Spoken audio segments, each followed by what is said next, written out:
थी, तो क्लास ज़्यादा देर तक नहीं हो पाई थी क्योंकि लाइट चली गई थी और फिर शोरगुल भी हो रहा था, काम चल रहा था, तो इसलिए फिर हमने वही छोड़ दिया था। तो बाकी की क्लास हम आज करेंगे, तो जितने भी नए हैं थोड़ा सा समझने की कोशिश करेंगे।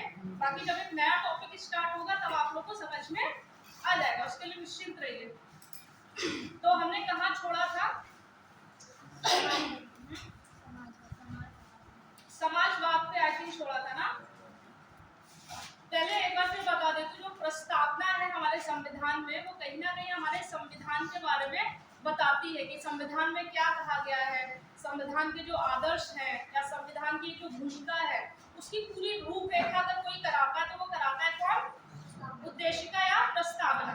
ठीक है, ये वही उद्देशिका है जो जवाहरलाल नेहरू जी ने पेश की थी। कब? 22 जनवरी के आसपास हुआ था ना। हाँ, तो जवाहरलाल नेहरू वाली ही ये प्रस्तावना है जो आज आप पढ़ रहे हैं। बीच बीच में इसमें शब्द जुड़ते चले गए, है ना।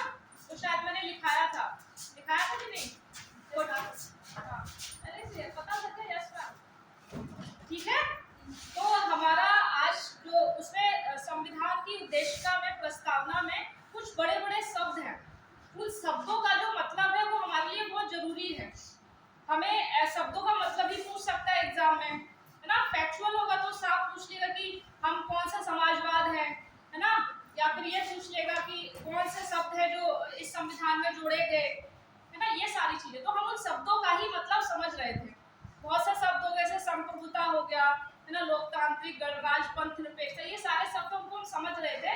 उनमें से कुछ शब्द हमने समझ लिए थे, शब्दावली जो थी। बाकी की जो शब्दावली है वो हम आज समझेंगे। तो हेडिंग डाल लीजिए, जो शब्दावली है, पंथ निरपेक्षता।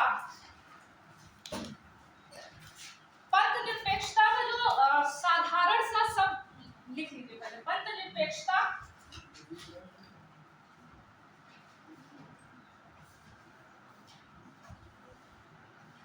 आपको दिख रहा है?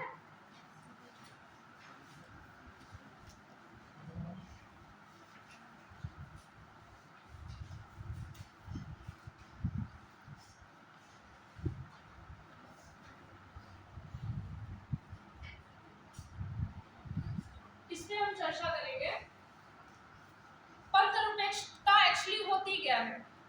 जैसे कोई भी राज्य है, जैसे स्पेशली हम अपने ही राज्य की बात, यहाँ पे राज्य का मतलब राष्ट्र से है, या उत्तर प्रदेश से नहीं है। राष्ट्र का मतलब फिर सारे राज्य आ जाएंगे।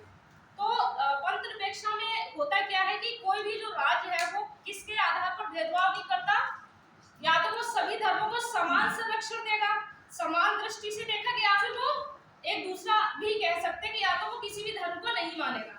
इसके दो अलग पहलू हैं, या तो वो सभी धर्मों को समान संरक्षण देगा या सभी धर्मों के प्रति समान रूप से अपनी दृष्टि रखेगा, या फिर वो उसके लिए सारे धर्म समान हैं, या तो वो फिर किसी भी धर्म की तरफ पक्षपाती नहीं होगा। दोनों का मतलब एक ही है, बस आप फंसे ना। इसलिए कभी कभी आप देखते होंगे कॉपी में लिखा रहता होगा कि जो राज्य है वो सभी धर्मों का समान संरक्षण करेगा। कहीं कहीं आप ये लिखा हुआ देखते होंगे कि राज्य का कोई धर्म नहीं होगा। तो मतलब यही है कि अगर राज्य का कोई धर्म नहीं है तो सीधी सी बात वो सबके साथ समान रूप से पेश आएगा। हमारे लिए कोई हिंदू या मुस्लिम या सिख ईसाई नहीं है, हमारे लिए हम सब है। मतलब हमारा जो राष्ट्र है, जो राज्य बना है, वो हम सबसे बना हुआ है। बार बार इस बात पे होती है कि हम भारत के लोग हैं। हाँ, हम भारत के लोग ही हैं, इसके अलावा और हम कुछ नहीं है। तो उसी आधार पे क्या है कि हमारा जो धर्म, राज्य का कोई धर्म नहीं है, सभी को, जितने भी व्यक्ति हैं सभी को अपनी धार्मिक स्वतंत्रता मिली हुई है। आर्टिकल 25 to 28 है ना, कि आप अपने हिसाब से धर्म मानिए, उसका आचरण कीजिए, आपको जो धर्म अच्छा लगता हो उसका कर सकते हैं। बाकी धर्मांतरण के लिए, जैसे आपको कोई जबरदस्ती ना करे तो उसके लिए धर्मांतरण कानून आया। आपको हर तरीके से एक अच्छा समाज देने की हमेशा राज्य ने कल्पना की है। ठीक है, तो इस बात का मतलब समझ पाए। पंथ निरपेक्षता एग्जैक्टली यही होती है कि ना तो राज्य का कोई अपना धर्म है, वो सभी धर्मों को समान दृष्टि से देखेगा। ठीक है, तो इससे क्या होता है कि हम कभी पक्षपाती नहीं होते। इसीलिए निदेशक तत्वों में साफ साफ बोला गया है कि जो भी डीपीएसपी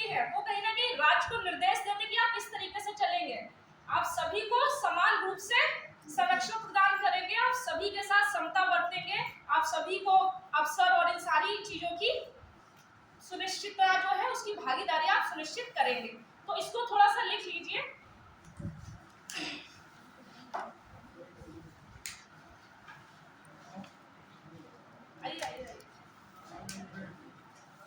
समय का विशेष ध्यान रखना चाहिए, आप लोग लेट हो जाते हैं।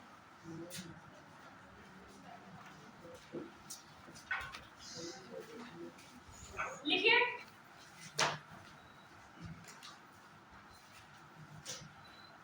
राज्य का कोई धर्म नहीं होता, राज्य का कोई धर्म नहीं होता,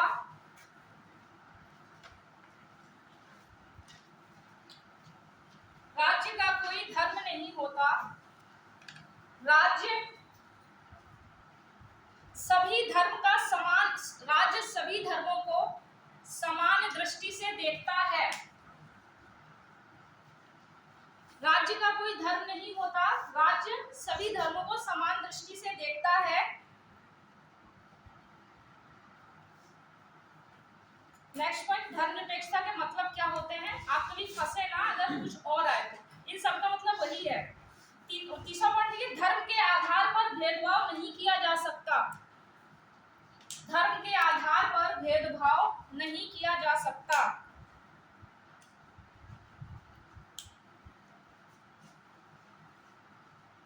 धार्मिक रूप से, नेक्स्ट पॉइंट, धार्मिक रूप से, और साइलेंट करके रखा मैंने, धार्मिक रूप से सभी व्यक्तियों को धार्मिक स्वतंत्रताएं अनुच्छेद 25 से 28 तक प्रदान की गई है। धार्मिक रूप से सभी व्यक्तियों को अनुच्छेद 25 से 28 तक धार्मिक स्वतंत्रताएं प्रदान की गई हैं। नेक्स्ट पॉइंट लिखिएगा, पंथ निरपेक्षता शब्द को, कोई छूट गया? पंथ निरपेक्षता शब्द को 42वें संविधान संशोधन, 42वें संविधान संशोधन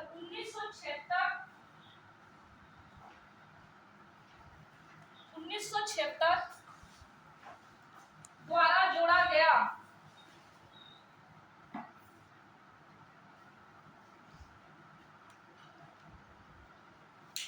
ठीक है, नेक्स्ट पॉइंट लिखिए, धर्मनिरपेक्षता एक व्यापक शब्द है।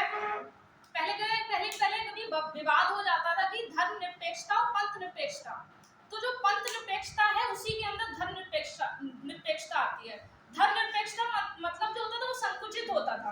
अब धर्मों के भी अंदर अगर और भी वैरायटीज हैं तो उनको भी डिफाइन करने के लिए हमने उस शब्द को स्पष्ट किया, पंथ निरपेक्षता।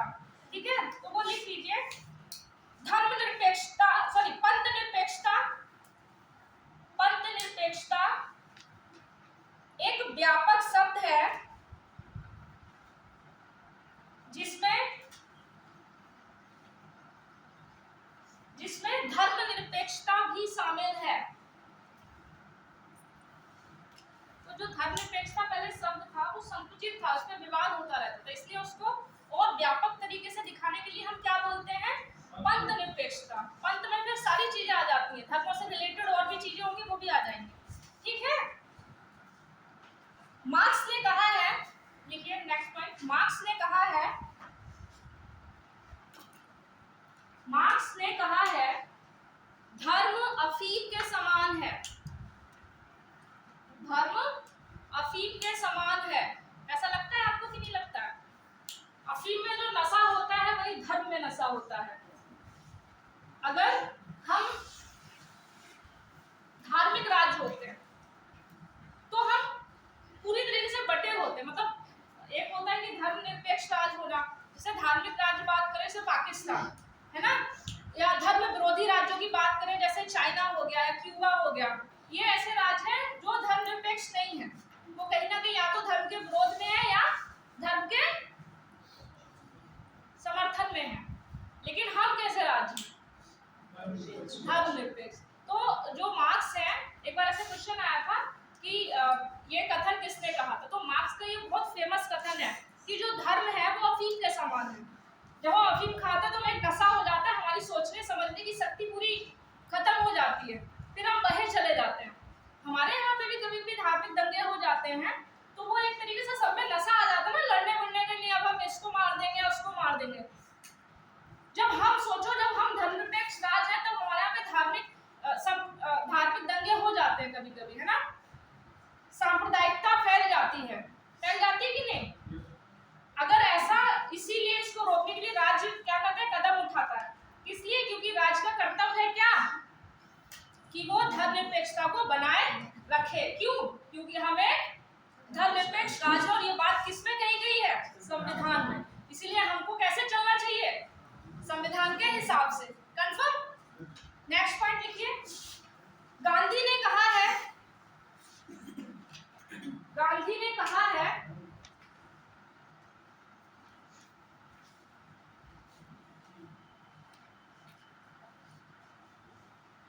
कि कोई भी धर्म, कोई भी देश, लिखिए, कोई भी देश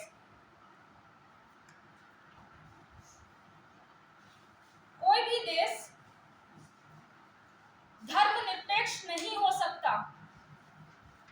कोई भी देश धर्मनिरपेक्ष नहीं हो सकता, क्योंकि कर्म ही धर्म है। क्योंकि कर्म ही धर्म है, और कोई भी देश अपने कर्मों से अलग नहीं हो सकता।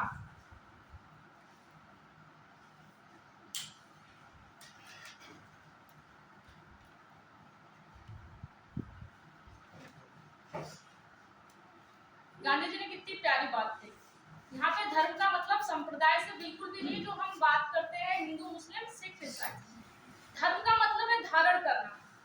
एग्जैक्टली जो मीनिंग होता है वो, जैसे हम हिंदू मुस्लिम की बात करते हैं वो संप्रदाय है, लेकिन सामान्य भाषा में हम क्या बोलते हैं, धर्म। धर्म का एग्जैक्टली मतलब होता है सिर्फ और सिर्फ धारण करना। और क्या धारण करना, कर्म। जो हम काम कर रहे हैं उसको धारण करना। जो हमारा कर्म क्या होना चाहिए, मानवता, है ना। गांधी जी को अगर आप कभी पढ़ेंगे तो आप बहुत, या तो बहुत आपके विचार एकदम आमूलचूल परिवर्तन हो जाएगा उसमें, या फिर मतलब मुझे जहां तक लगता है विचार, अगर आप बहुत पक्षपाती नहीं हैं, आप अंधविश्वास में बिलीव नहीं करते हैं, आप हर एक सिचुएशन के लिए तैयार रहते हैं, कि भले चाहे पॉजिटिव हो चाहे नेगेटिव हो, तो आपको जरूर गांधी जी पसंद आएंगे। किसी भी चीज को पढ़ने से पहले आप चाहते हैं कि उससे कोई अच्छा रिजल्ट मिले, तो सबसे पहले आप पक्षपाती मत होइए, आप दोनों एंगल को लेकर चलिए। जब आप पक्षपाती नहीं होंगे तो ही आप दोनों एंगल समझ पाएंगे कि पॉजिटिव क्या है और नेगेटिव क्या है। अगर आपने पहले से कोई पूर्वानुमान बना रखा है, जैसे सामान्यता मान लीजिए हमने मुस्लिमों के लिए अपना एक अनुमान लगा रखा है कि ऐसे होते हैं वैसे होते हैं, तो आपको कितनी भी अच्छी चीजें क्यों ना हो, आप उसको नकार देंगे। हमें अगर चीजें पता होंगी कि ये सही है, लेकिन तब भी हम उस चीज को डिनाई करेंगे, मना करेंगे। तो बस ये तो गांधी जी ने इसीलिए बोला कि कोई भी जो राज्य है, कोई भी देश है, वो धर्म के बिना हो ही नहीं सकता। यहाँ पे धर्म का मतलब सिर्फ वही था कि हमें जो कर्म करने चाहिए अपने देश के लिए, देश की सेवा के लिए, देश की एकता अखंडता के लिए, अगर हम वो करेंगे तो शायद कोई भी देश ऐसा नहीं होगा जो इसके बिना करे, इसके बिना रहे। इसीलिए गांधी जी कहते थे कि धर्म के बिना कोई देश हो ही नहीं सकता। तो गांधी जी के शब्दों को इस वे में लीजिएगा, ठीक है। नेक्स्ट लिखिए, एसआर बम्बई केस में, एसआर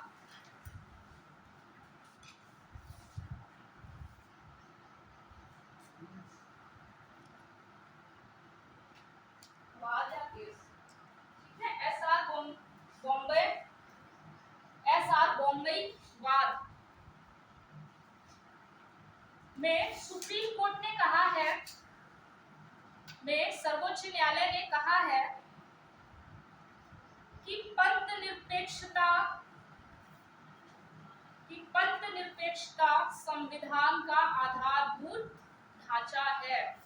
बहुत बार क्वेश्चन पूछता है ये कि किस केस में कहा गया कि पंथ निरपेक्षता जो है वो संविधान का आधारभूत ढांचा है, तो ये बात को याद रखिए, ऐसा बम्बई वाद, ठीक है। कि सुप्रीम कोर्ट ने कहा है, सर्वोच्च न्यायालय ने कहा है कि पंथ निरपेक्षता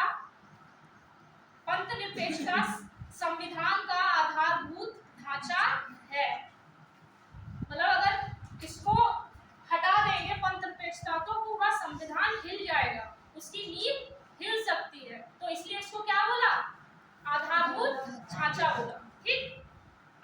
दूसरी हेडिंग डालिए लोकतांत्रिक। लोकतांत्रिक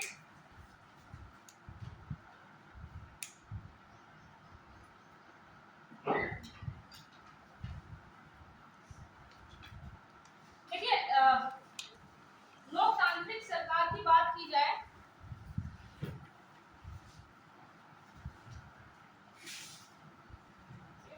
वोट पलट जाएगा।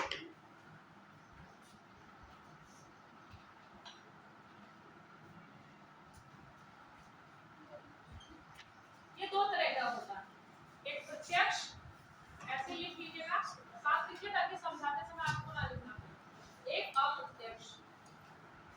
अप्रत्यक्ष भी दो प्रकार का होता है, संसदीय या संसद के अधीन, दूसरा राष्ट्रपति के अधीन।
लोकतांत्रिक जो हमारे संविधान में बात की गई है वो अप्रत्यक्ष की बात की गई। पहले तो समझ लेते, जो प्रत्यक्ष लोकतंत्र होता है, लोकतंत्र होता है, उसमें जो उसमें प्रतिनिधि नहीं होते, उसमें हम डायरेक्ट इलेक्ट करते हैं किसी को और वही क्या करते हैं, चलाते हैं। ठीक है। जबकि अप्रत्यक्ष में क्या होता है कि हम हमारे प्रतिनिधि हमारा शासन चलाते हैं, है ना। हम प्रतिनिधियों को चुनते हैं और प्रतिनिधि जाके बैठते हैं संसद में, उसके बाद वो सारी चीजों को आगे बढ़ाते हैं। हमारे मतलब एक तरीके से 10 लाख पे एक होता है, तो 10 लाख व्यक्ति को एक प्रतिनिधि हमारे यहाँ पे क्या करता है, प्रतिनिधित्व करता है हमारा। तो प्रत्यक्ष में डायरेक्ट यही होता है कि प्रतिनिधियों द्वारा शासन चलता है। एक होता है संसद के अधीन, जैसे हमारे यहाँ पे संसदीय व्यवस्था है, और एक होता है राष्ट्रपति के डायरेक्ट, जो राष्ट्रपति कर देता है। ठीक है। तो इसको एक चार्ट बना लीजिए, फिर इसको लिख लीजिए। चार्ट को हमेशा उसमें बंद कर दिया करो बॉक्स में, तो आदत पड़ जाएगी। कभी भी जब मेंस में लिखोगे ना, तो हमेशा उसको चार्ट में लिखने की कोशिश करना, चार्ट के अंदर। अब इसको लिख लीजिए थोड़ा सा। लोकतंत्र दो प्रकार का होता है, लोकतंत्र दो प्रकार का होता है।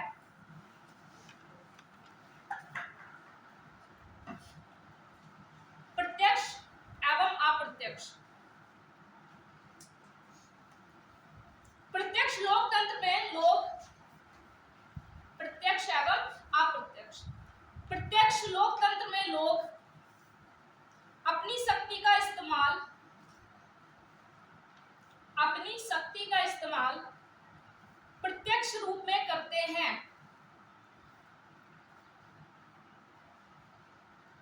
जैसे स्विट्जरलैंड।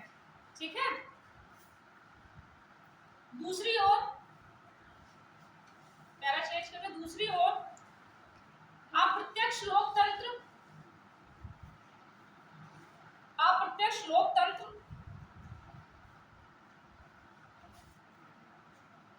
में लोगों द्वारा चुने गए प्रतिनिधि, लोगों द्वारा चुने गए प्रतिनिधि सर्वोच्च शक्ति का इस्तेमाल करते हैं, सरकार चलाते हैं और कानूनों का निर्माण करते हैं। लोग कहां से चले, मैं दोबारा से लोगों द्वारा चुने गए प्रतिनिधि सर्वोच्च शक्ति का इस्तेमाल करते हैं, सरकार चलाते हैं और कानूनों का निर्माण करते हैं। हो गया। कानूनों का निर्माण करते हैं।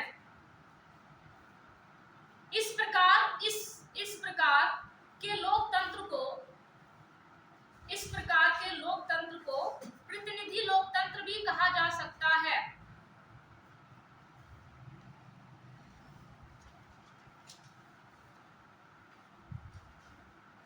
प्रतिनिधि लोकतंत्र भी कहा जा सकता है। यह दो प्रकार का होता है, संसदीय, यह दो प्रकार का होता है, संसदीय और राष्ट्रपति के अधीन, और राष्ट्रपति के अधीन। नेक्स्ट लिखिए, भारतीय संविधान में, अब हम अपने छूट गया, भारतीय संविधान में, जैसे अब हम अपने संविधान की बात कर रहे हैं, भारतीय संविधान में संसदीय लोकतंत्र की व्यवस्था है।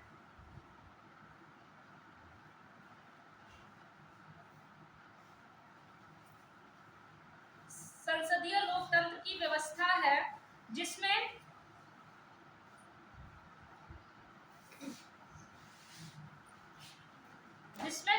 कार्यपालिका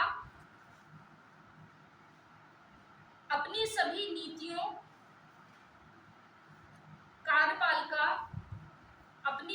नीतियों, कार्यों के लिए विधायिका के प्रति जवाबदेह होती है।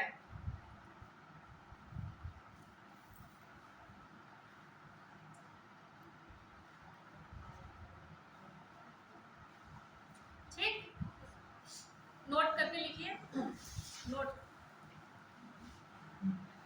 अमेरिका सबसे प्राचीन लोकतंत्र है। अगर आता है कि सबसे प्राचीन लोकतंत्र किसका है तो वो कौन है? अमेरिका। पॉइंट में लिखिएगा, अमेरिका सबसे प्राचीन लोकतंत्र है। भारत सबसे बड़ा लोकतंत्र है। भारत सबसे बड़ा लोकतंत्र है। नेक्स्ट, स्विट्जरलैंड को लोकतंत्र का घर कहा जाता है। लोकतंत्र का घर कहा जाता है।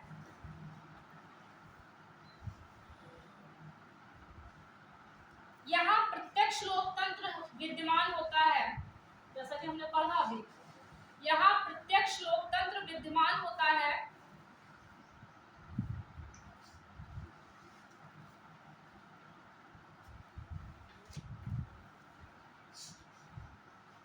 यहाँ निर्वाचित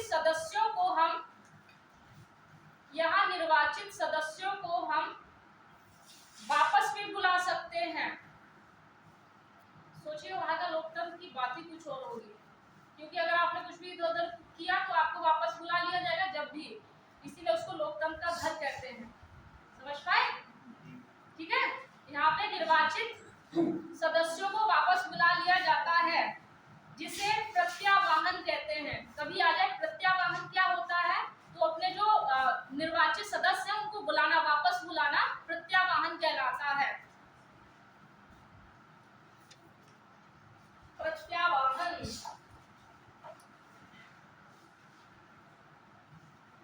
ठीक, नेक्स्ट लिखिए, फिर कुछ पॉइंट्स लिखिए जो कभी कभी एग्जाम में पूछते हैं। लिखिए, जेपी नारायण ने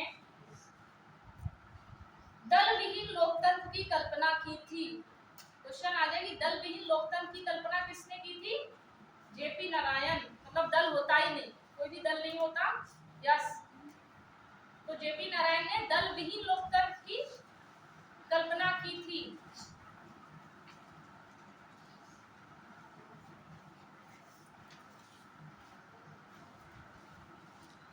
डॉक्टर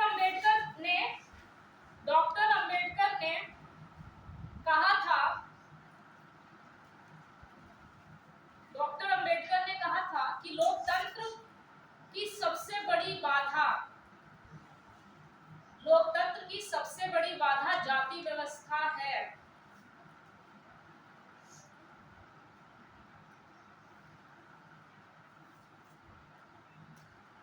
नेक्स्ट हेडिंग डाल लीजिए, गणतंत्र।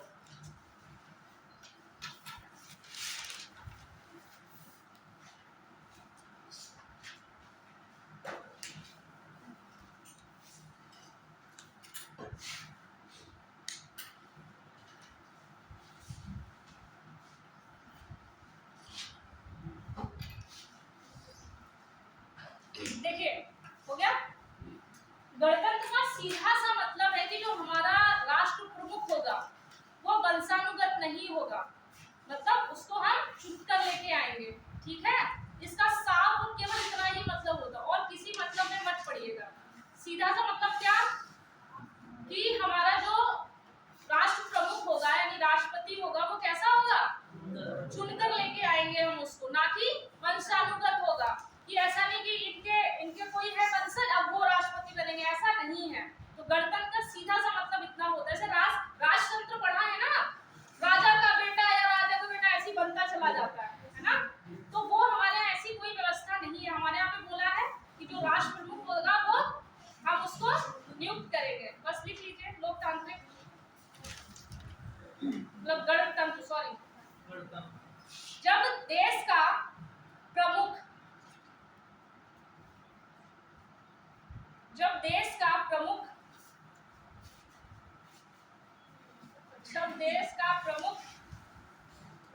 या राष्ट्राध्यक्ष, प्रमुख के साथ ऑब्लिक लगा देना, प्रमुख या राष्ट्राध्यक्ष, राष्ट्राध्यक्ष या प्रमुख, जब देश का प्रमुख या राष्ट्राध्यक्ष वंशानुगत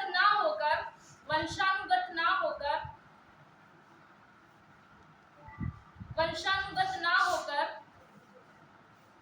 जनता द्वारा प्रत्यक्ष या अप्रत्यक्ष रूप से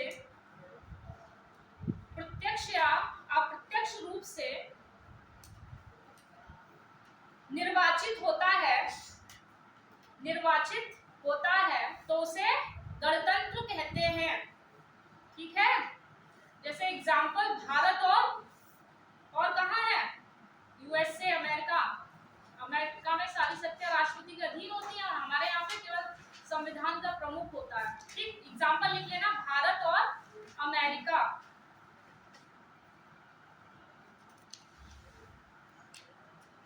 नेक्स्ट न्याय। अच्छा, राजतंत्र और लिख लीजिए, कंफ्यूज ना हो आप लोग, हेडिंग डाल लीजिए कोष्टक में ऐसे करके, राजतंत्र। अच्छा पहले नोट कर लीजिए, विश्व में पहली बार, याद है विश्व में पहली बार गणतंत्र की स्थापना कहाँ हुई थी?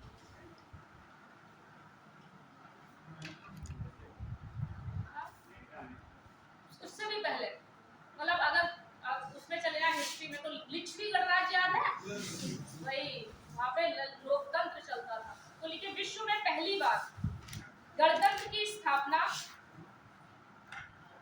विश्व में पहली बार गणतंत्र की स्थापना लिच्छवी साम्राज्य द्वारा, लिच्छवी सुने नहीं है हिस्ट्री में, ये वाला लिच्छवी साम्राज्य द्वारा बिहार के वैशाली में हुई थी, बिहार के वैशाली में हुई थी।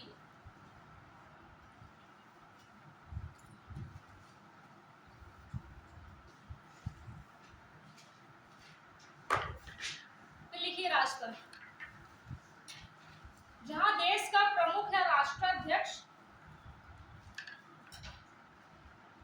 जहां देश का प्रमुख निर्वाचित ना होकर, जहां देश का प्रमुख निर्वाचित ना होकर वंशानुगत होता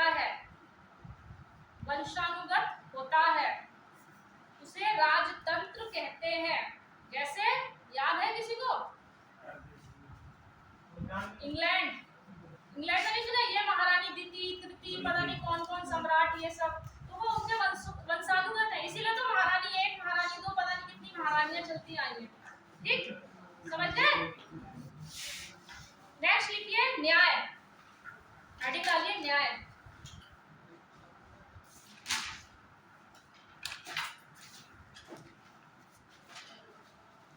न्याय में लिखिए, प्रस्तावना में 3 रूपों में न्याय शामिल है, पढ़े थे ना, कौन कौन, किस किस को याद है? जिसको याद है हाथ उठाएगा, बोलेगा नहीं। 1 2 बाकी 3 4, न्याय भूल गए? कौन कौन से न्याय?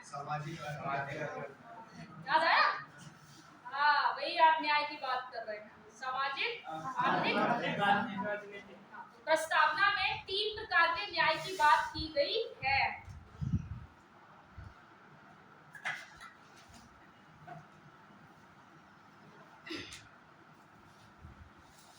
सामाजिक, आर्थिक एवं राजनीतिक। सामाजिक, आर्थिक एवं राजनीतिक। बताओ आर्थिक न्याय कहाँ है? बताओ।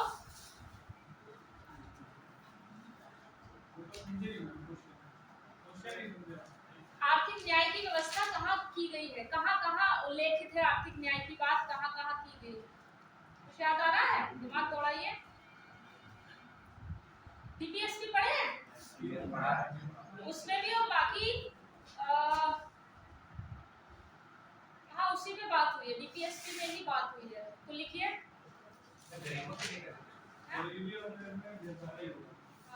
वही आर्थिक न्याय हो गया ना, मतलब हर संपत्ति सबके पास ठीक ठाक हो गया। ऐसा नहीं कि किसी को संपत्ति से हम ऐसे ही वंचित कर देंगे, विधि के अनुसार वंचित किया जा सकता है ना।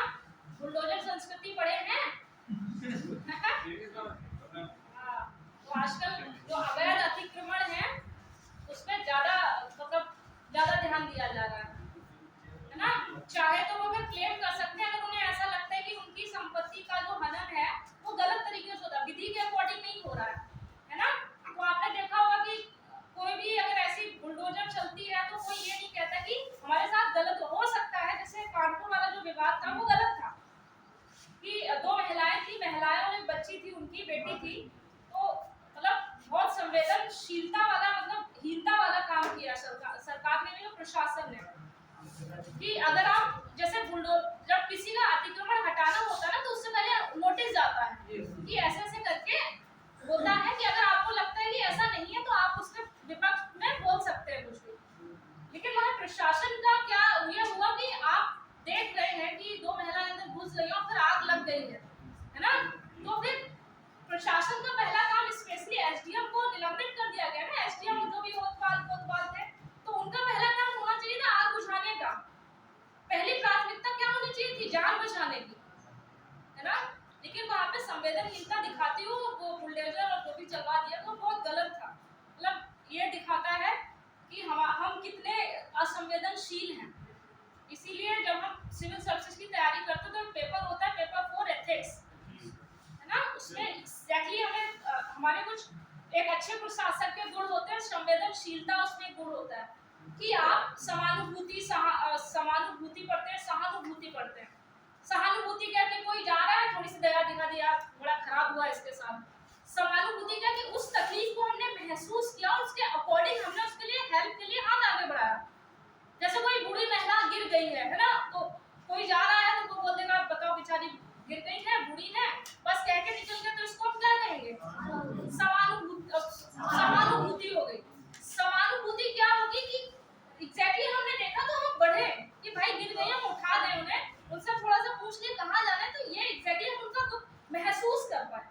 संवेदनशीलता की भी ये होती कि हम मतलब हमें इतना संवेदन होना चाहिए कि कौन सी चीजें गलत है और कौन सी चीजें सही है और हमें कहाँ एक्शन लेना चाहिए। मतलब आप सोचिए कि घर में आग लग गई, झोपड़ी में आग लग गई और इस तरीके से क्या बहुत विवाद हो गया था, तो ये नहीं होना चाहिए। इसलिए एथिक्स का पेपर बहुत टफ होता है। अभी जब हाँ, अगर आप अच्छा सोचते हैं, अच्छा लिखते हैं, जैसे केस स्टडी में बहुत अच्छे मार्क्स आप गेन कर सकते हैं कि आप कितना अच्छा सोचते हैं। जैसे एक को मेरा इंटरव्यू था तो मुझसे ऑप्शनल पूछा गया, मैं बहुत खुश थी कि कुछ सिचुएशन बेस्ड क्वेश्चन पूछे जाएंगे, तो वो सिचुएशन बेस्ड खास नहीं पूछा, थोड़े से व्यक्तिगत क्वेश्चन मुझसे पूछे, पता नहीं क्यों पूछे, भगवान जाने। व्यक्तिगत क्वेश्चनों के मैंने जवाब दिए, उसके बाद ऑप्शनल पे आ गए। 20-25 मिनट इंटरव्यू होने के बाद मैडम आप जा सकती हैं, बहुत बहुत धन्यवाद, बड़ी राहत की सांस ली थी जब बाहर आई थी, है ना। तो ये सारी चीजें, वैसे तो इंटरव्यू इतना मैटर नहीं करता, 100 नंबर का होता है।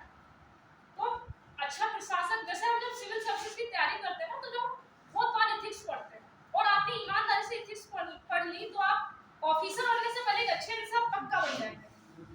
आप बहुत अच्छे से आपका बिहेवियर देखने लगा कि एग्जैक्टली आप हैं क्या। तो इसलिए सिविल सर्विस की तैयारी मुझे लग रहा है सबको करनी चाहिए। ठीक, चलिए नेक्स्ट कहाँ पे थे? हाँ, 3 प्रकार के न्याय की बात हुई है, सामाजिक, आर्थिक और राजनीतिक। ठीक है, फिर सामाजिक न्याय का अर्थ है, सामाजिक न्याय का अर्थ है हर व्यक्ति के साथ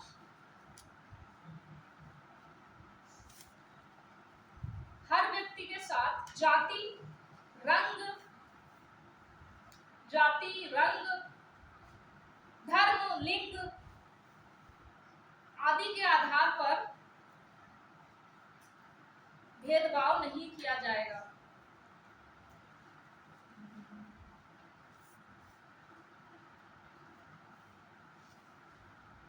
इसका मतलब है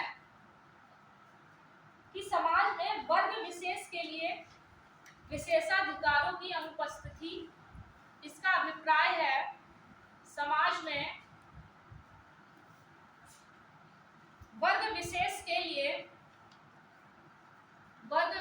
के लिए विशेषाधिकारों की अनुपस्थिति एवं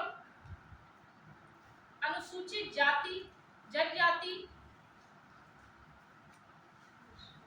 अनुसूचित जाति की अनुपस्थिति एवं अनुसूचित जाति, जनजाति, अन्य पिछड़ा वर्ग एवं महिलाओं की स्थिति में सुधार।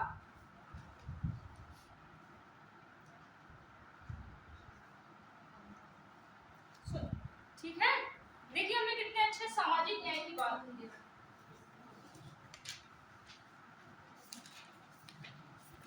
सामाजिक न्याय को अगर आप बहुत अच्छे से समझेंगे ना, तो हमने 2 तरीके की बात की।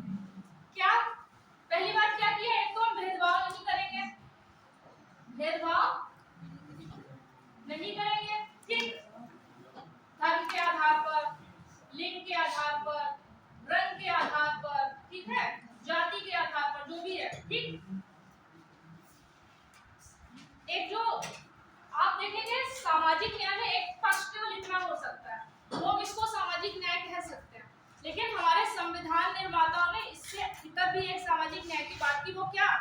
जो पिछड़े हैं, एससी है, एसटी है, ठीक है, बैकवर्ड है और महिलाएं हैं, इनकी स्थिति को हम ऊपर ले जाएंगे, मतलब सुधारेंगे। एक हो सकता है ना केवल इतने सामाजिक न्याय कि हम किसी के साथ भेदभाव नहीं करेंगे, नॉर्मली यही तो आप पढ़ते होंगे ना कि इतना करेंगे, लेकिन सामाजिक न्याय का दूसरा पक्ष क्या है कि जो हमसे पीछे हैं, है ना, उनको भी हम यहाँ तक लेके आएंगे।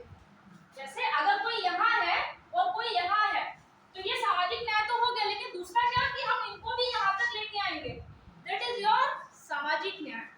ठीक, समझ पाए? तो सामाजिक न्याय की कल्पना बहुत अच्छी है। दूसरी लिखिए, आर्थिक न्याय का अर्थ है, आर्थिक न्याय का अर्थ है कि आर्थिक कारणों के आधार पर, किसी भी व्यक्ति से भेदभाव नहीं किया जाएगा, किसी भी व्यक्ति से भेदभाव नहीं किया जाएगा। इसमें संपदा, आय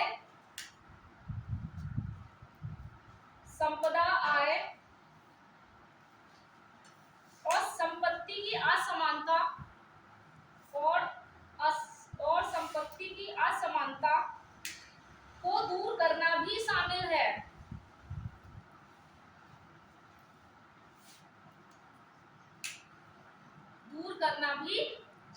है। एक क्या कि भाई उसके भी 2 पक्ष हुए ना। एक क्या कि आर्थिक कारण है किसी के, उसके आधार पर किसी के साथ भेदभाव नहीं करेंगे। हमारे साथ सारे न्याय के 2 पहलू हैं, इस बात को दिमाग में बिठा लेना कि एक तो क्या हम आर्थिक कारणों से किसी के साथ भेदभाव नहीं करेंगे। जैसे कोई बहुत गरीब है, ठीक है, कोई पुलिस स्टेशन में गया, ठीक, तो क्या है कि विधि के समक्ष क्षमता होनी चाहिए कि नहीं होनी चाहिए। अगर कोई पुलिस स्टेशन में बहुत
एनर्जी दिखती है। आप लोग को एकदम ऐसा लगता है जैसे बस मजबूरी में पढ़ाया जाता है। हंस के मुस्कुराते रहा करिए। तो क्या करेंगे भाई? A for Apple. हाँ, ए फॉर आर्टिकल। हमारे क्लास में ए फॉर आर्टिकल चलेगा। ठीक, चलिए नेक्स्ट लिखिए। राजनीतिक न्याय। राजनीतिक न्याय का अर्थ है, राजनीतिक न्याय का अर्थ है कि हर व्यक्ति को राजनीतिक अधिकार प्राप्त होंगे। हर व्यक्ति को राजनीतिक अधिकार प्राप्त होंगे, चाहे वो राजनीतिक दफ्तरों में प्रवेश की बात हो, चाहे वो राजनीतिक दफ्तरों में प्रवेश की बात हो या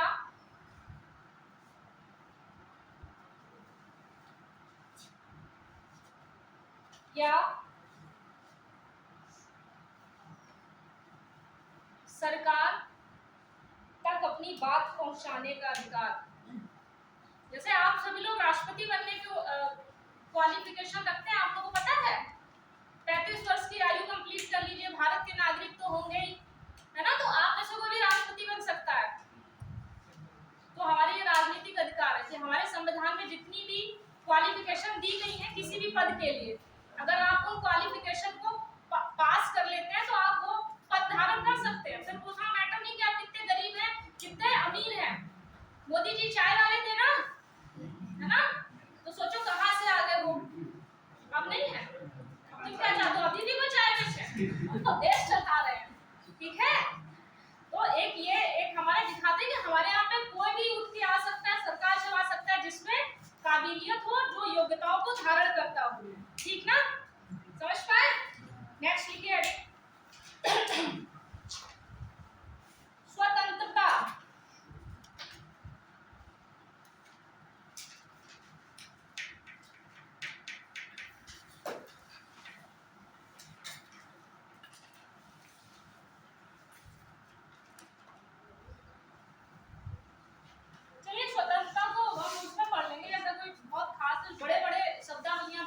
डिस्कस करें। ठीक है, अब प्रस्तावना को लेकर कुछ डाउट रहे हैं कि प्रस्तावना का विभाग था, कभी कभी बाद पूछ लेता है, तो एक बार वो लिख लीजिए, कभी भी XYZ पूछ लिया तो आप लोग परेशान ना हो। ठीक है, तो पहला लिख लीजिए क्वेश्चन करके, क्या प्रस्तावना को न्यायालय द्वारा लागू कराया जा सकता है? करा सकते हैं लागू? नहीं। हालांकि संविधान की व्याख्या करने में हम जरूर प्रस्तावना का सहारा ले सकते हैं। क्या प्रस्तावना को न्यायालय द्वारा लागू कराया जा सकता है?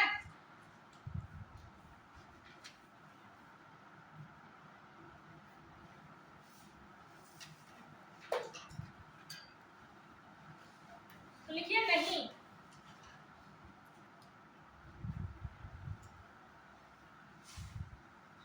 क्योंकि प्रस्तावना में वर्णित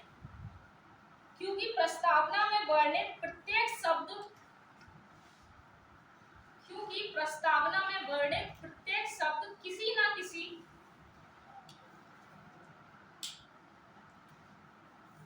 आर्टिकल के तहत आते हैं।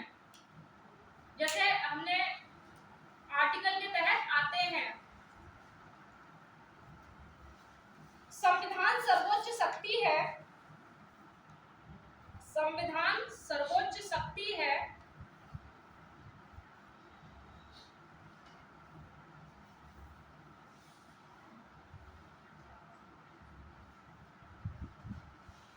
देखिए, प्रस्तावना ना तो शक्ति का स्रोत है और ना ही प्रतिबंध का आधार। प्रस्तावना ना तो किसी शक्ति का स्रोत है, ना ही किसी शक्ति का आधार। मतलब हम प्रस्तावना के आधार पर नहीं कह सकते हमें सारी शक्तियां प्रस्तावना से मिली हैं। आप किसी पे प्रतिबंध नहीं लगा सकते कि प्रस्तावना में ऐसा कहा गया, क्योंकि मैं बार बार ये चीज कह रही हूँ कि जो भी प्रस्तावना है, जितनी भी चीजें हैं, वो आगे संविधान में आर्टिकल के तहत दी गई है साफ साफ, तो फिर उसको लागू कराने का कोई मतलब ही नहीं है। ठीक है,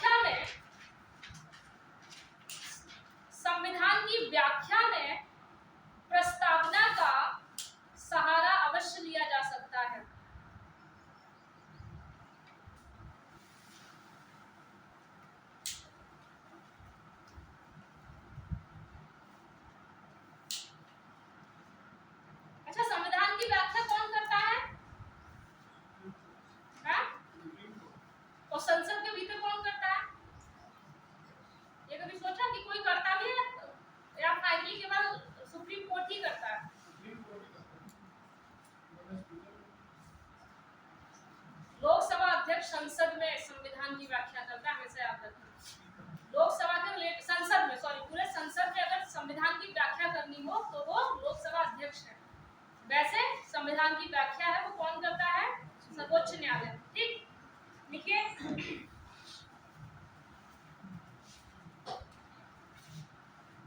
क्वेश्चन, लिखिए क्या प्रस्तावना संविधान का भाग है? इसमें भी बहुत विवाद रहता है कि भाग है या नहीं है, तो वो लिख लीजिए। 1953 में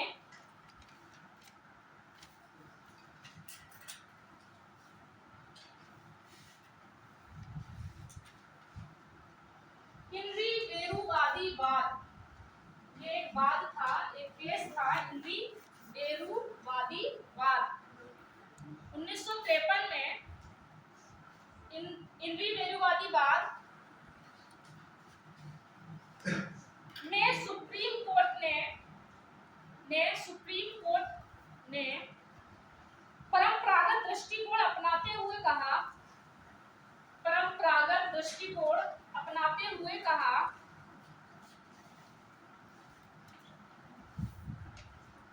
कि इसे की प्रस्तावना को हटा देने से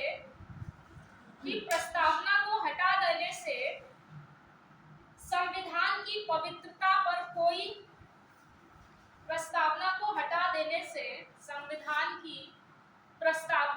कोई प्रभाव नहीं पड़ेगा।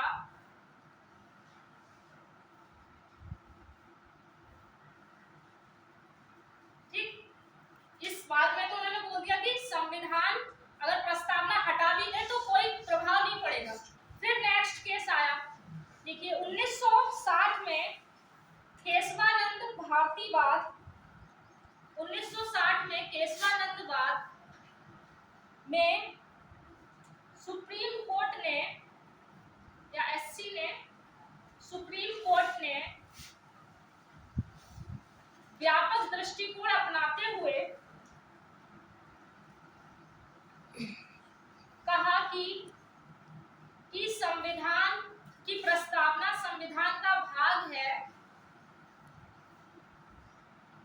और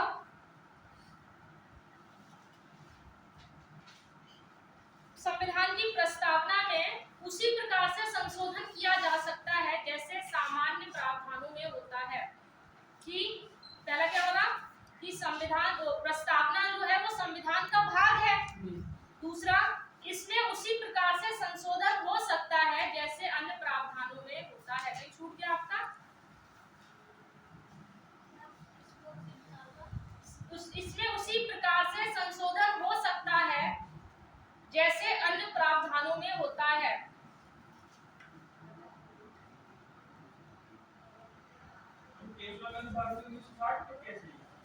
केसवान बहुत सारे केसेस आए थे ना, 2-3 आए थे। ये 1960 वाला है जिसमें ऐसा बोला गया था। हाँ, फिर उसके बाद वो केस आ गया एसआर बॉम्बे केस, जिसमें इसको फिर पलट के उन्होंने बोल दिया कि जो भाग जो संविधान वो क्या कहते हैं, नहीं वो पंथ पेज का छोड़ो। नेक्स्ट क्वेश्चन लिखिए, क्या प्रस्तावना में संशोधन किया जा सकता है? शायद इसीलिए एक बार हुआ भी है। केशवानंद में तो बोले थे कि आप इसमें संशोधन कर सकते हैं। क्वेश्चन ये लिखिए, क्या प्रस्तावना में संशोधन किया जा सकता है? तो लिखिए हाँ लिखिए। उसके लिखिए अभी तक प्रस्तावना में सिर्फ एक बार संशोधन हुआ है। वो संशोधन कौन सा है? 42 बार। ठीक है, जो 3-4 सब जोड़े गए थे, 3 ही तो जोड़े गए थे, समाजवाद, पंथ पेज और लोकतांत्रिक गणराज्य।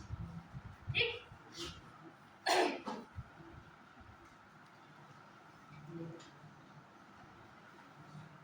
ये लिख लीजिए, संसद के अंदर नोट करके लिख लीजिए, संसद के अंदर संविधान की व्याख्या का अधिकार, संसद के अंदर संविधान की व्याख्या का अधिकार लोकसभा के अध्यक्ष को होता है।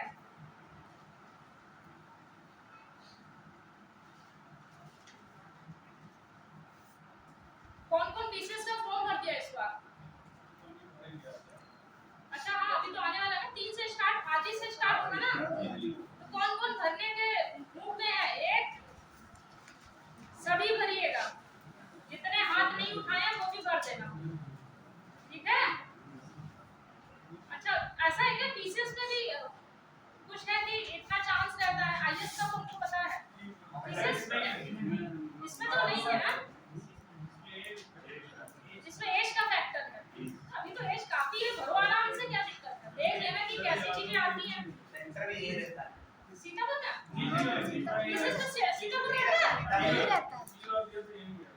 तो आप लोग भरिए, फिर लड़कियां स्पेशली सारी लड़कियां भरिए, ठीक है। जाके देखो तो कम से कम कैसा आता है कि पहले डर जाओगे। इस मैटर में मैं बार-बार तो लड़के बहुत बहादुर होते हैं, हर रिस्क लेने के लिए। उन्हें ये मतलब नहीं होता कि कितना पढ़ा कितना नहीं पढ़ा, एग्जाम देने जाएंगे। महिलाओं के लिए तो फ्री होगा शायद, नहीं मैम फ्री ज्यादा फीस नहीं है, ठीक है। 10-5 दिन समोसा मत खाना, पैसा निकल आएगा। तो विशेष रूप से जितनी भी लड़कियां हैं, आप लोग विशेष रूप से फॉर्म भरेंगे। केवल इतना, मैं ये नहीं कहती कि क्वालीफाई हो ही जाएगा, लेकिन इतना तो देखो कि जो मैं पढ़ रही हूँ वो आ रहा है कि नहीं आ रहा है। कॉपियां ही चेक हो जाए, कॉपियां ही चेक हो जाए। हाँ, पता चले सीसेट में 35% मार्क्स लाना होता है, सीसेट में रह गए, कॉपियां नहीं चेक हो गई। हाँ, सीसेट में अगर 35% नहीं आता तो कॉपी चेक नहीं होती है, पता होगा ये। नहीं पता है ना, नहीं पता क्या आप लोग? 33% लाएंगे तभी आपका फर्स्ट पेपर वाला जीएस चेक होगा 150 नंबर वाला। तो सीसेट की भी एक लड़ाई है, इतना जान लीजिए। लाभ अब का अगर आप सीसेट देखेंगे तो अच्छा खासा आता है। मेरे साथ के जो इतने पढ़ने में बेस्ट थे, मुझसे ज्यादा बेहतर थे, सीसेट में फेल हो गए केवल, और वो सिलेक्टेड भी है, ये हाल है। तो सीसेट को हल्के में मत लेना, हर एक चीज की एक स्ट्रेटजी बना लो। सीसेट में क्या, जो क्वेश्चन आप सॉल्व कर सकते हैं, हिंदी कर सकते हैं, इंग्लिश कुछ कर सकते हैं, रीजनिंग कर सकते हैं, मैथ कर सकते हैं। कम्युनिकेशन का नहीं आता तो मत करो, लेकिन पिछले वर्ष के जितने भी कम्युनिकेशन से रिलेटेड क्वेश्चन आए हैं वो एक बार जरूर पढ़ लो, क्योंकि कम्युनिकेशन में बहुत अच्छा मार्केट में भी कुछ है नहीं अच्छा मटेरियल, मुझे तो आज तक नहीं मिला। हिंदी में विशेष रूप से, इंग्लिश में तो पता नहीं मुझे, मैं इतना एफर्ट नहीं डालती, मैं इंग्लिश को हिंदी ट्रांसलेट करूँ, फिर मैं देखती हूँ कि क्या मेरे लिए बेहतर है। तो वो स्ट्रेटजी बना लो कि मुझे ये पोर्शन पढ़ना है। और प्रीलिम्स में भी सारे सब्जेक्ट को लेके मत चलना, फिर कह रही हूँ। अच्छा, एक बार मुझे फोन किया था कि मैम मैं लखनऊ आया हूँ किताब लेने, कौन था? आप थे? ले आए आप किताब? देखिए, एक केवल लड़का है कोचिंग में जिसने इतनी मेहनत की। क्रॉनिकल वगैरह ले लिया आप लोग? 24 की आती है, 30 नहीं, 130 की। अरे भैया, तो लोग मोटी वाली लियो, मैं बेस वाली ऑनलाइन खुद 30 रुपए की। भैया कैसी बात करते हैं आप? हाँ लेके आइए। समय की क्रॉनिकल नीचे लिखा होगा। एक ये आती है और एक मोटी वाली आती है, वो बहुत मोटी होती है, वो आती है 100-110 की। ये है नहीं, उसमें प्रिंट रहते हैं 40 रुपए जैसे, अभी 40 है तो 35 की मिलेगी। 40 का 140 कौन लेगा आपसे? कितना भी हो तो 40 का 40 ले लेगा। नहीं, बार्गेनिंग का मतलब ही नहीं है। दो आती हैं, वो ज्यादा मोटी भी नहीं है, पतली है, लेकिन वो मेंस के पर्पस से है। अगर प्रीलिम्स पढ़ना है तो केवल इसको ही पढ़िए। मैं तो इसके नोट्स बना लेती थी केवल, फिर इसको साइड से कर दे, वो जो भी 5-6 पेज का नोट्स होता था बस वही पढ़ के चली जाती थी। और एक घटना सार आता है, वो अच्छा देते हैं, बस उसको रटते रहो, पढ़े तो पता है इसको कैसे पढ़ना है। आर्थिक समीक्षा देख के कौन-कौन डरता है? आर्थिक समीक्षा और बजट, मुझे बहुत डर लगता है, अपना बता दूं। मैं पता है क्या करती हूँ, जब मुझे डर लगता है तो मैं अपने दोस्तों से कह देती हूँ इसका शॉर्ट नोट बना लो और मुझे दे देना। तो जिसका इकोनॉमिक्स अच्छा हो उससे कह दो बजट पढ़े, बाकी का हम पढ़ ले रहे हैं, फिर अपना आपस में नोट्स को शेयर कर लो। समझदारी तो ये ना, जो हमको नहीं आता दूसरे को आता उससे हम ले लो, अपना हम उसे दे दें। आप लोग सोचते हैं मैं अकेले पढ़ूंगा, क्या पढ़ूंगा? इकोनॉमिक्स से ज्यादातर क्वेश्चन मैं आपको ईमानदारी से बताऊं करंट आता है। स्टैटिक आपका कंप्लीट होगा तो आपको करंट समझ में आएगा। पॉलिटी के एक तो मुद्दे करंट आते हैं, स्टैटिक आता है 20 नंबर के आसपास, आराम से आता है। पेपर उठा के देखिए आप, पॉलिटी में कितना करंट डाल देंगे, लेकिन इकोनॉमिक्स के हमेशा रहते हैं मुद्दे में। इकोनॉमिक्स आता ही कितना है, मुश्किल से 4-5 नंबर का आता है करंट को जोड़ के। आपके जो भी सर है ना, जैसे ये देखो, उड़ीसा देश का पहला झुग्गी मुक्त राज्य बना है, एकदम मोस्ट इंपोर्टेंट है ये। पहला है हुआ है? कौन सा कार्यक्रम था? जला मिशन। केवल इतना, जैसे करंट अगर आप करते होंगे तो लिख लो कि उड़ीसा राज्य का पहला झुग्गी मुक्त राज्य बना मिशन जगह। अरे अभी मत लिखो, जिसकी है तो समझ लो। ऐसे करके जैसे नोट्स कैसे बनाया जाए, ऐसे करके जगह मिशन लिखो, उड़ीसा झुग्गी मुक्त राज्य प्रथम वर्ष, खत्म हो गया ये। ऐसे मुश्किल से 5-6 मिनट पेज में खत्म हो जाएगा। करंट बहुत अच्छा रहता है कि आपको पता रहता है कि पढ़ना क्या एग्जैक्टली।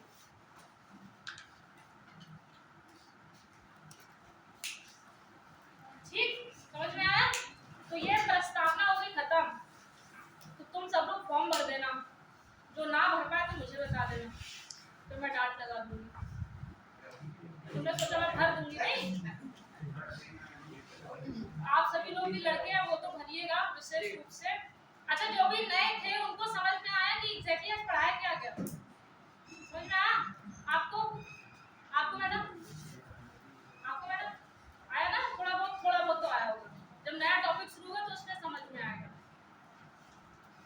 तो आपकी कोई समस्या एग्जाम को लेकर तो वो एक बार सुन लेते हैं, 2-4 मिनट वो तो बताइए, नहीं तो फिर हम उस पे आ जाते हैं। संविधान के भाग लिखा देते हैं, अनुसूचियां लिखा देते हैं। लिखिए, फिर हेडिंग डालिए, संविधान के भाग। जो ऑप्शनल हटा है उसके बारे में क्या ऑप्शनल हटे? जीएस में तो जोड़ा गया ये बस कुछ देखिए, पहली बात तो ऑप्शनल हट गया, ये बहुत अच्छी बात है यूपी के बच्चों के लिए। लास्ट वाले एग्जाम में पता है बिहार के बच्चे सबसे ज्यादा आए थे यूपी पीसीएस में, तो ऑप्शनल बिहार के ज्यादा। हाँ, तो अब वो चीज नहीं हो पाएगी। जैसे हम बिहार, जैसे मैं कभी अदर स्टेट नहीं डालती, तो जैसे मेरे बहुत सारे दोस्त डालते हैं अदर स्टेट, तो वो उतना अच्छा नहीं कर पाते, वो स्पेशली बिहार स्पेशल थोड़ा बहुत पढ़ पाता है, तो कभी कभी रह जाते हैं, कभी कभी हो जाता है। जो जनरल वाले वो डाल सकते हैं, वो जनरल नहीं रहेंगे, जो भी पहले वो डालते हैं वो जनरल। बिहार के लड़के बहुत होशियार होते हैं, पढ़ के जान लेना, कहने के लिए कुछ भी हो, वो बहुत मेहनती होते हैं।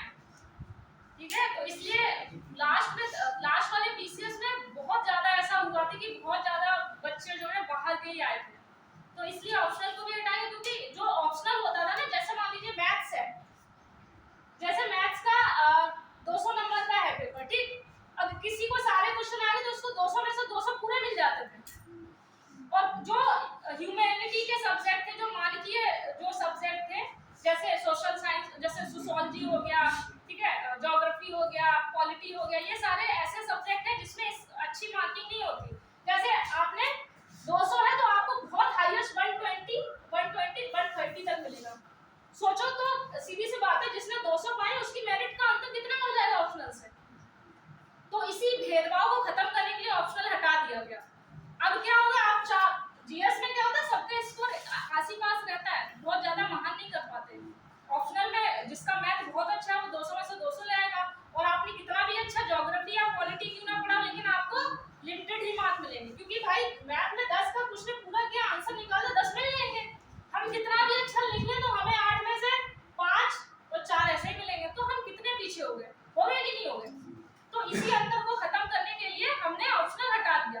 अब हमारी लड़ाई रहेगी जीएस में, तो अब बहुत से बच्चे तो फॉर्म नहीं डालेंगे, इसलिए भी नहीं डाले। से यूपी वाले बच्चे बहुत प्रोत्साहित है इस बात कि अब क्या है, अब यूपी स्पेशल जुड़ेंगे 2 पेपर, जैसे ऑप्शनल के 2 होते हैं, ये मतलब ऑप्शनल फर्स्ट और सेकंड, ऐसे अब यूपी स्पेशल भी जुड़ेंगे।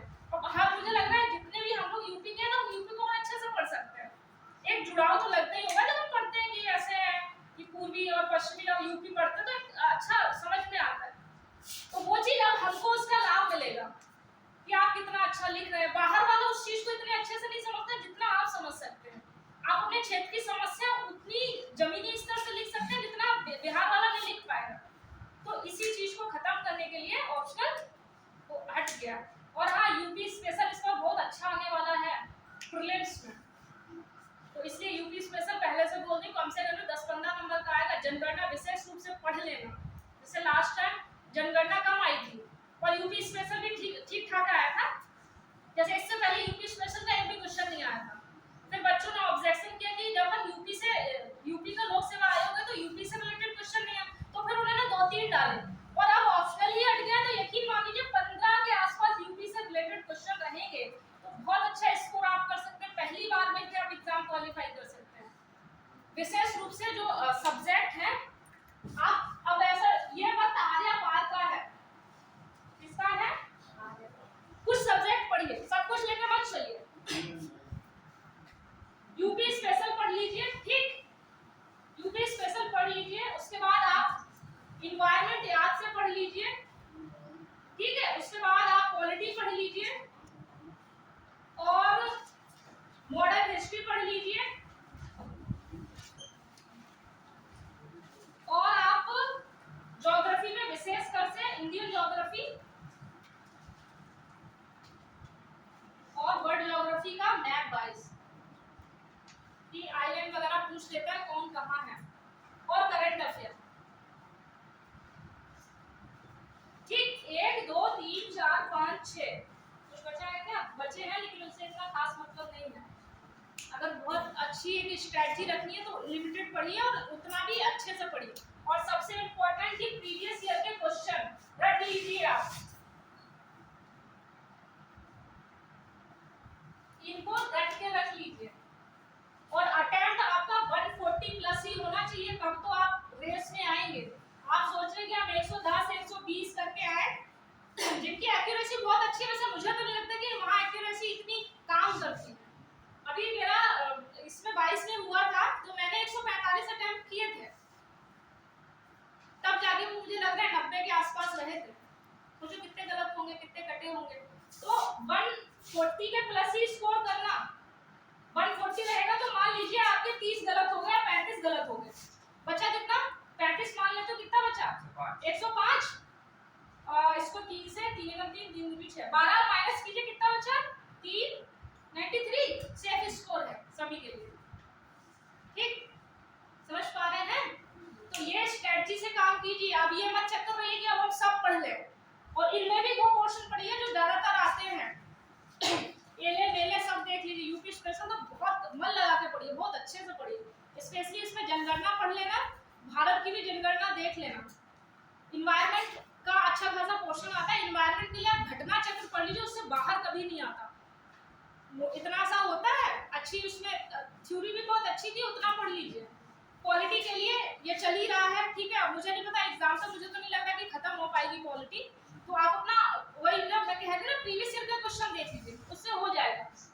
मॉडर्न हिस्ट्री चल रही होगी, मतलब मैंने ये सब्जेक्ट बता दिया, वो आप इतना ही करिए, आप किसी के चक्कर में मत पड़िए, जिसको एक बार में सिलेक्शन लेना है वो एक स्ट्रेटजी बना के पढ़े। अब इस वक्त ये नहीं है कि आप सब कुछ पढ़ें, ऐसा नहीं है, आप स्ट्रेटजी बनाइए। जैसे मेरे पास टाइम नहीं मिला, मेंस के बाद से मैंने कॉपी नहीं छुई, तो उसका असर मुझे मेरे इंटरव्यू में भी दिखा, क्योंकि मैंने ऑप्शनल ज़्यादा खास पढ़ा नहीं, तो मुझे ऑप्शनल से गुस्सा भी आता, सही बताऊँ मुझे ज्योग्राफी खास पसंद नहीं है। एक्चुअली हमारे टीचर थे वो बहुत अच्छे व्यक्ति हैं, तो उन्होंने मुझे पर्सनली गाइड किया, मेरे रूम पे आके भी इंटरव्यू के टाइम पर 2-2 4-4 घंटे आके सब ने मुझे पढ़ाया है, तब थोड़ा सा ठीक ठाक रहा। तो मैं आपसे यही कह रही हूँ, अब इस स्ट्रेटजी के हिसाब से पढ़िए, अब सब लेके मत चलिए, और सिलेक्शन होता है, आप ही में से ही सबका होगा, जब प्री निकलेगा ना तो मेंस अपने आप निकल जाएगा, और एक ही बार में मेंस आप निकालेंगे, इतना मुझे विश्वास है, अगर आप सही रास्ते चलते गए तो कुछ नहीं होगा। सिलेक्शन ले लो, फिर जिंदगी में और भी तो काम है, यही तो नहीं है कि जीवन भर पढ़ना, मैं खुद परेशान हो जाती हूँ, कब तक पढ़ूंगी, तो अब थोड़ा सा 3-4 साल अच्छे से दे लीजिए। हाँ, सिविल सर्विसेज के लिए तो आपको निश्चित समय देना पड़ेगा, आप ये मान के मत चलिए कि एक ही बार में सिलेक्शन हो जाएगा, 1 साल में ही हो जाएगा। मैं 18 के आसपास आई थी लखनऊ, 18 से देखिए फाइनल सिलेक्शन मैं 22 में ले लूँगी, इतना मुझे भरोसा है। बाकी और भी जगह मेरा सिलेक्शन हो चुका है, तो वो जो भी ज्वाइनिंग है 2-3 महीने में हो जाएगी, वो अलग मुद्दा है। मेरा सपना पीसीएस था, तो वो मैं कर ले जाऊँगी, वही मैं आपसे के लिए एक अच्छा सा समय देके चलिएगा, परेशान मत होइएगा, हमेशा लगातार प्रयास करते रहना।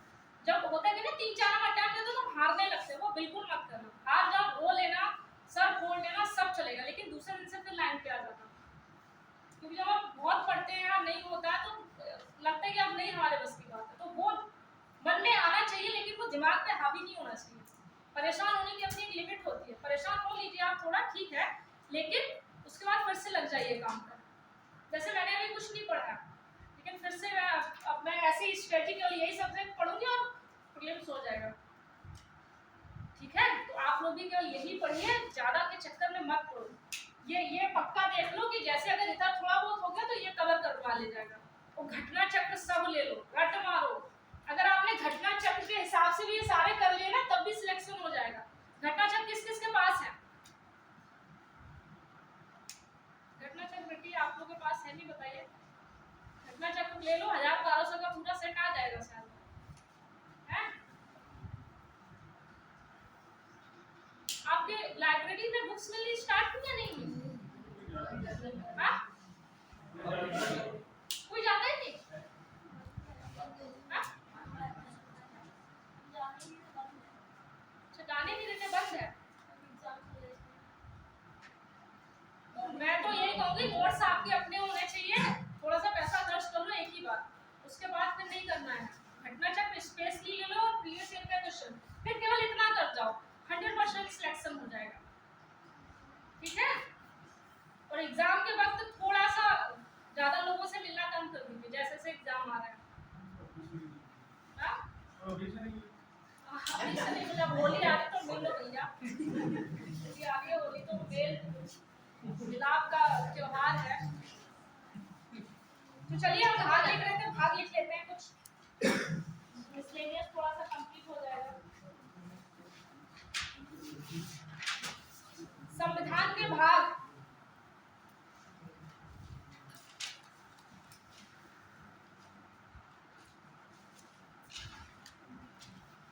हेडिंग डालिए संविधान के भाग।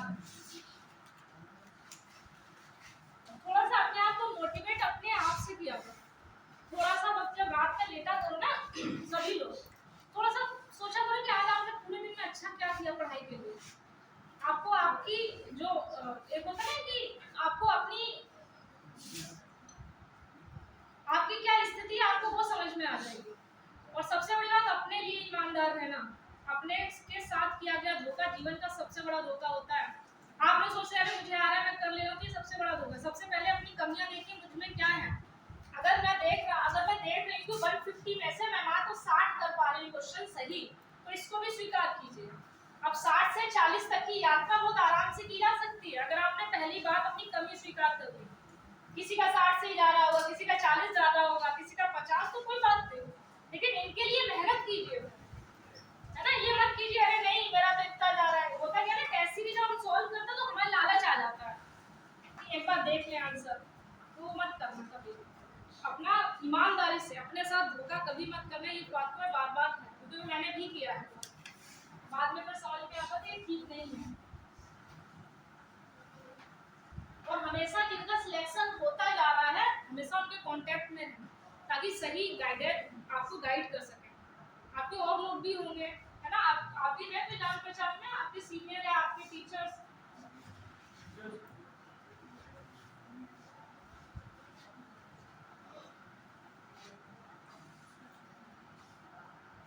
क्योंकि एक माहौल बहुत इंपॉर्टेंट होता है। जैसे हम ये तो आप संगति का असर तो आता है, खरबूजे को देख के खरबूजा रंग बदलता है, और ये सच में होता है।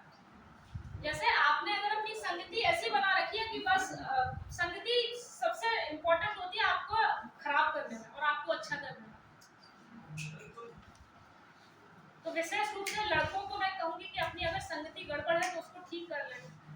कि ये एक पीडीएफ में आपको रोल नंबर होने से आपका जीवन बदल जाता है, आपके समाज में आपकी स्थिति बदल जाती है। आप कितने भी नालायक कुछ भी क्यों ना हो, आपका अपना सम्मान होता है। और अगर नहीं है तो फिर आपको बस ऐसे दुत्कारे जाएंगे हर जगह, ठीक है। सम्मान अगर चाहते हैं कि आपका सम्मान हो समाज में, तो थोड़ा सा पढ़िए, थोड़ा सा सैक्रिफाइस कीजिए, लोगों से मिलिए जुलिए, कम पढ़िए, सिर्फ पढ़िए। मैं बार-बार करेंगे, इसमें आपको ठीक ठाक टीचर है, मतलब ठीक पढ़ा रहे हैं, तो बस पढ़िए अच्छे से। अभी अगर ज़्यादा है तो एक साल अच्छे से क्लास कर लो, फॉर्म जरूर भरो, क्लास कर लो और देखो पेपर आता कैसा है। अगली साल में 100% श्योर है सिलेक्शन, ठीक है। और बाकी अदर फॉर्म भी भरते रहिए, जैसे यूपीएससी के फॉर्म आते हैं, पेटेट आता है, उसको भरा करिए। एक नौकरी मिल जाएगी ना, जैसे लड़कियों का विशेष बता रही हूँ कि एक बार नौकरी मिल जाएगी ना तो शादी का दबाव नहीं बनेगा। ये हर पेरेंट्स का होता है ना कि हम अपनी बेटी की शादी करते हैं, क्योंकि समाज बहुत अच्छा नहीं है। जैसे हम जब इंटरव्यू दे रहे थे निशांत सर, तो उन्होंने बोला था कि मैडम वो यूपीएससी के भी इंटरव्यू दे चुके थे, तो उनका हुआ नहीं इस बार। तो वो हमसे कह रहे थे कि मैम मेरी एक बहन है, उसकी उम्र इस समय 40 साल हो गई है, कि क्या था हम लोग का क्या था कि अब बहन को पढ़ाएंगे, नौकरी रहे, ठीक है पढ़ाई हो गई और नौकरी करने में, नौकरी की तैयारी करने में 5-6 साल लग गए, अभी भी खैर उनकी नौकरी नहीं लगी। तो अब जब शादी की बात आती तो लड़के मना कर देते हैं कि लड़की की उम्र ज्यादा है ना। तो आप सोचिए कि फिर हर पेरेंट्स, अब उनकी जो छोटी लड़की है ना, उसको लेके उनके पेरेंट्स की सोच तुरंत बदल गई कि इनका ग्रेजुएशन होते ही इनकी शादी कर देंगे। तो ये स्थितियां हमको समझनी पड़ेगी। आप ये मत सोचिए कि हमारे साथ सब अच्छा ही होगा, कल को कुछ भी हो सकता है, कल कुछ भी XY चीज ZY चीजें आपके साथ हो गई तो पेरेंट्स की सबसे सेफ, पता नहीं पेरेंट्स को लगता है सबसे सेफ क्या है, लड़की की शादी कर दो, है ना। क्यों एक होता है कि चलो आप किसी और के सर पे डाल दे जिम्मेदारी, तो हटाओ वो अपना देखेंगे। तो कहने का मतलब ये है कि इसलिए कहते हैं कि आप एक नौकरी ले लीजिए, उसके बाद आपको 3-4 साल आराम से आपसे कोई पूछने वाला नहीं होगा कि आप क्या कर रहे हैं, आप फिर उसके बाद सिविल सर्विस कीजिए अच्छे से। मैंने भी बी प्लान लेके चला था, इसीलिए मैं यूपीएससी में सिलेक्टेड हो गई कि अगर ठीक है, अगर पीसीएस में मुझे और वक्त लगा तो मैं अपने पैरों पे खड़ी होंगी, मैं घर से पैसा नहीं मांगूंगी, ठीक है। अब वो हो गया, लेकिन अच्छी बात है कि पीसीएस भी हो ही जाएगा इस बार, तो खत्म हो जाएगी फिर कहानी। तो मैं आप लोगों से वही कह रही हूँ, हमारे साथ कुछ भी हो सकता है, स्पेशली लड़कियां और लड़के। कभी कभी क्या होता है लड़कों पे भी आ जाते हैं, आप लोग इतना उसमें रहते हैं कि अरे हम तो ले ही लेंगे, तो ये भी नहीं करना। ये सच है कि आप लोग ज्यादा बाहर निकले होते हैं या ज्यादा आप लोग का जो ज्यादा सोचने और समझने की शक्ति हो जाती है, उसमें कोई डाउट नहीं। पता है किस लिए? क्योंकि आपका इंटरेक्शन हर पूरे दिन में पता नहीं कितने लोगों से होता होगा, आप हर तरीके की बात करते हैं। लड़कियों का क्या है ना, बात करने की सीमाएं भी है कि इससे ज्यादा बात नहीं कर सकती। तो सोचिए किसी के दिमाग को लेकर हमने केवल 20 या 30% छूट दी है, तो उसका दिमाग इतना ही ज्यादा हाथ पर जोड़ेंगे तो 50 कर लेंगे अपने दम पे, है ना। लड़कों के पास 100% रहता है। तो मैं बस यही कह रही हूँ कि इसका सही यूज कीजिए, और ये वास्तविकता है, जमीनी स्तर है, मैंने इस चीज को महसूस किया है, मैं ऑब्जर्वेशन मेरा बहुत अच्छा है। तो कृपया करके आप लोग इन सारी चीजों में ना पड़ के 1-2-2.5-3 साल ना बहुत अच्छे सिर्फ इसमें दे दीजिए, आपका सिलेक्शन कहीं नहीं जाना। और मेंस के लिए व्यक्तिगत रूप से अगर गाइड करना हो तो मैं व्यक्तिगत रूप से कर दूंगी, उसका कोई वो नहीं। मेरा नंबर तो सभी के पास होगा ही, ग्रुप में भी है, तो आप ले सकते हो, कोई इतना बड़ा इशू नहीं है। बस पढ़िए, बस मैं बार बार कहती हूँ पढ़िए पढ़िए पढ़िए, मैं थक गई हूँ, पढ़िए, ठीक है। चलिए भाग लीजिए, जल्दी जल्दी खत्म कर देते हैं। आप लोगों को बार बार मोटिवेट करने का मेरा एक रीजन होता है कि आपको नहीं पता आपके साथ, मुझे भी नहीं पता कि आपके साथ क्या चीजें हो रही हैं, आपका बैकग्राउंड क्या है या आपके क्या सपने हैं, लेकिन मुझे इतना पता है यहाँ सबको जरूरत है सिलेक्शन की। यहाँ कोई ऐसा नहीं है कि जो फालतू में पढ़ने आता है। तो अपनी उस परिस्थितियों को समझिए कि मुझे जरूरत है और मैं लेके रहूंगी। जिस दिन आपके मन में आ गया मैं लेके रहूंगी क्योंकि मुझ में कोई कमी नहीं है, उस दिन सिलेक्शन आप कोई नहीं रोक सकता। तो मैं माहौल पे आई थी ना, तो माहौल अच्छा कीजिए। मेरे आसपास का जितना भी माहौल है वो सब ऑफिसर्स वाला है, जबकि मैं मतलब मेरे सीनियर हैं वो सब, अभी हाल ही में डिप्टी एसपी हुई हैं हमारी सीनियर, बीएसए है एक दीदी, कल्पना दीदी हो गई, मतलब बहुत हैं। समाज कल्याण अधिकार के जो डिप्टी डायरेक्टर है वो मेरे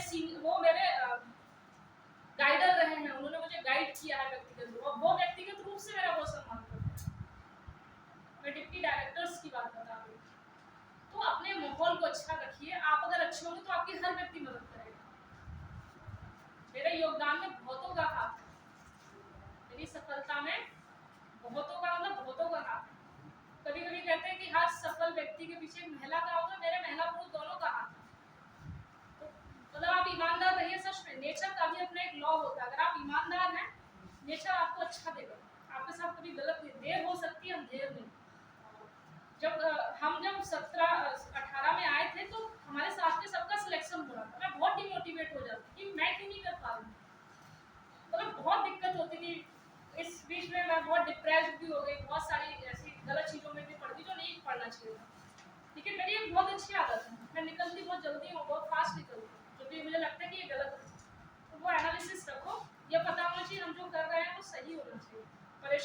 लिमिट होती है, बस उस तक परेशान, उसके बाद पढ़ाई पे फिर लगी। ठीक है, बाकी मैं बार बार कहती हूँ पढ़ो भैया, सिर्फ होली होली मना लो, उसके बाद लाइब्रेरी यूज करो ज़्यादा से ज़्यादा। होली नहीं मनाते आप लोग?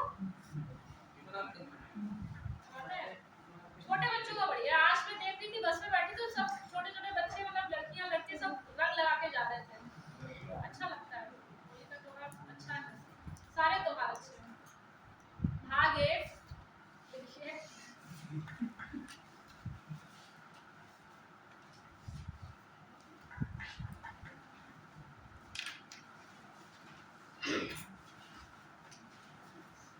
यहाँ पे ऐसे लिख लीजिएगा भाग संबंधित विषय। पूरा जो संविधान है वो भागों में डिवाइडेड है, ठीक है। इन्हीं भागों में कुछ सूचियां हैं, अनुसूचियां, मतलब अनुच्छेदों की सूचियां जो है वो अनुसूचियां हो गई। तो भाग है तो यहाँ पे ऐसे एक एक करके लिखिएगा, 1 2, ठीक है, जल्दी निपटा लीजिए। भाग एक लिखिए, संघ और उसका राज्य क्षेत्र।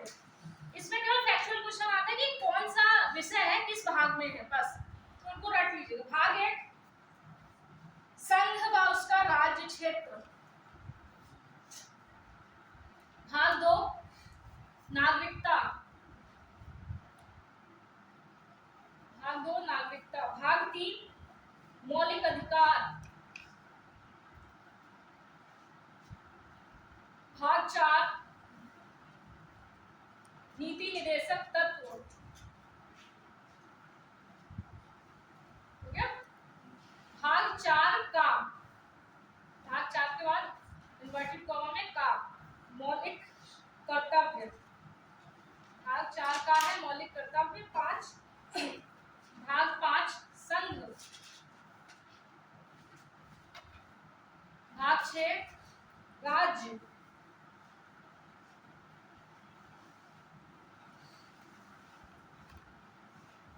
भाग 7 अनुसूचियां। भाग 8 राज्य संघ और राज्य क्षेत्र।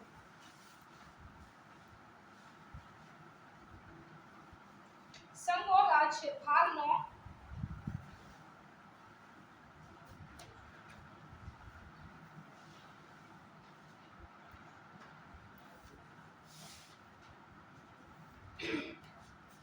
भाग 9 पंचायत। 9 का, फिर भाग 9 का नगर पालिका। 9 का नगर पालिका। 9 खा, भाग 9 खा सहकारी समितियां। सहकारी समितियां 9 खा। भाग 10 SC ST क्षेत्र, अनुसूचित जाति और जनजाति, मतलब SC ST क्षेत्र।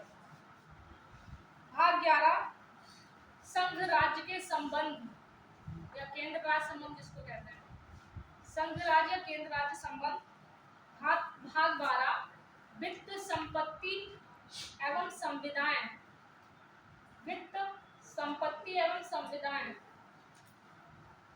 भाग 13 में व्यापार है वाणिज्य है। भाग 13 व्यापार और वाणिज्य।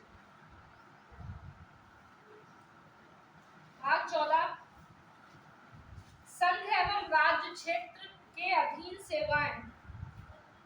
संघ एवं राज्य क्षेत्र के अधीन सेवाएं। भाग 14 का अधिकरण, बहुत सारे ट्रिब्यूनल्स हैं, अधिकरण। भाग 15 निर्वाचन। भाग 15 निर्वाचन।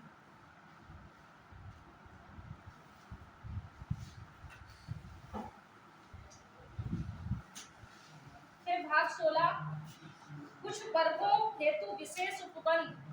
कुछ वर्गों हेतु विशेष उपबंध। भाग 17 राजभाषा। भाग 17 राजभाषा। भाग 18 आपात उपबंध।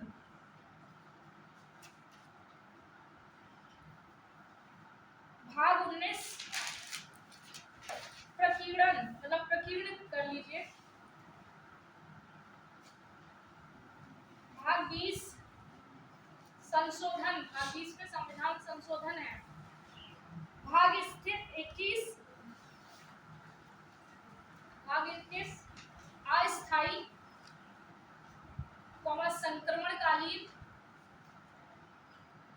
विशेष उपबंध, विशेष उपबंध।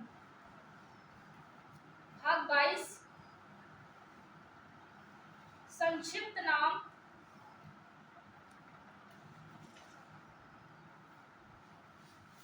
संक्षिप्त नाम, बस इतना काफी है। अब इसमें जो इम्पोर्टेंट है, टोटल 22 जो भाग है वो 22 है। ये जो 25 कभी कभी कहते हैं वो सब क्लॉज ये सारी चीजों को जोड़ के, लेकिन मूल रूप से 22 ही रहते हैं। तो इसमें जो इम्पोर्टेंट है उसके आगे स्टार बनाओ, सारे पढ़ने की जरूरत नहीं है।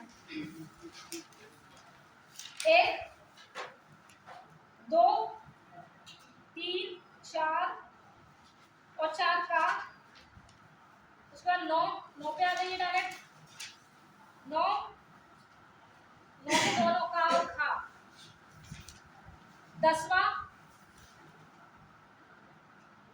उसके बाद आप आ जाइए 15, 14 और 15।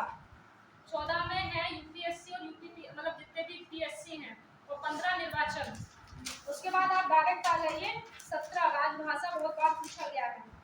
18 आपातकालीन उपबंध इसमें है। उसके बाद 20 बहुत बार पूछा गया। बस जितने स्टार लगेंगे और उतने पढ़ लेना, यही बार बार आते हैं, ठीक है। अभी किसकी क्लास है? मैथ्स की।